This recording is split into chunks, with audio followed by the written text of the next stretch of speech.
जब अमन की पढ़ाई की छुट्टी हो गई तो अमन गर्मियों की छुट्टी मनाने के लिए अपने मामा के घर पहुंच गया। और जब अपने मामा के घर पहुंचा तो उसने देखा कि उसके मामा घर पे नहीं है, क्योंकि उसके मामा जो थे पैसे कमाने के लिए दूसरे प्रदेश गए हुए थे। और अमन के मामा के घर पे सिर्फ उसकी मामी थी और उसकी एक बेटी थी और उसकी नानी थी। अमन अपने मामा के घर पहुंचा और फिर वहाँ पर उसकी मामी ने उसका बहुत अच्छे से स्वागत किया, उसका खातिर पार किया और पानी धानी लाकर दिया। और जब मामी ने अमन को पानी दिया तो फिर अमन से पूछी क्या हाल है। अमन ने कहा मामी ठीक है, आप अपना बताइए। मामी ने बहुत दबे आवाज में कहा ठीक है बेटा, तुम्हारे मामा जी तो नहीं है तो हाल क्या ठीक रहेगा। जब मामी दुख भरी आवाज में अमन से बोली तो अमन भी समझ गया कि आखिर मामी को क्या दिक्कत है। और इसी तरीके से शाम हो गई और रात में अमन अपने कमरे से उठा और अपने मामी के कमरे में पहुंच गया। और फिर वहां पे पहुंचने के बाद अपने मामी के साथ उसके बिस्तर पर बैठकर प्यार वाली हरकतें करने लगा। करीब आधे घंटा तक अमन अपने मामी के साथ यही करता रहा और अचानक अमन की मामी की नींद खुल गई।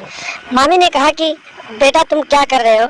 अमन ने कहा कि मामी जब आप बोली थी तो मुझे आपकी परेशानी पता हो गई थी और मैं आपकी परेशानी दूर करने आया हूँ।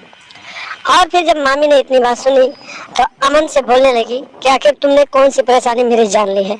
अमन ने कहा कि मामी मामा घर पे नहीं है और सबसे बड़ी परेशानी तुम्हारी यही है कि वो घर पे नहीं है तो तुम प्यार करने को नहीं पाती हो।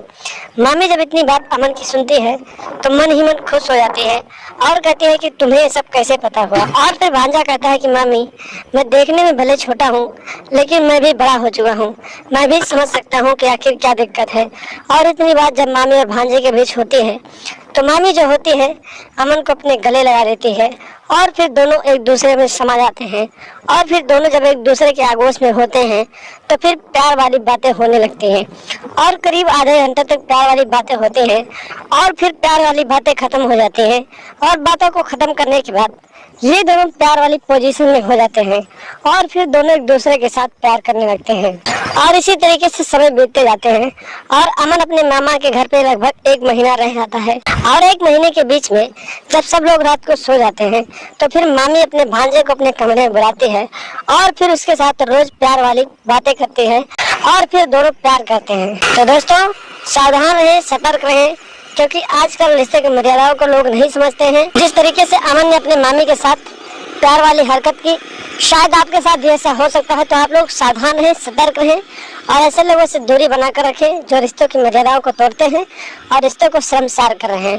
तो दोस्तों लगातार हमारे साथ बने रहें। चैनल पर नए हैं तो सब्सक्राइब कर लें और हमेशा देखते रहें एएसएन क्राइम अफेयर।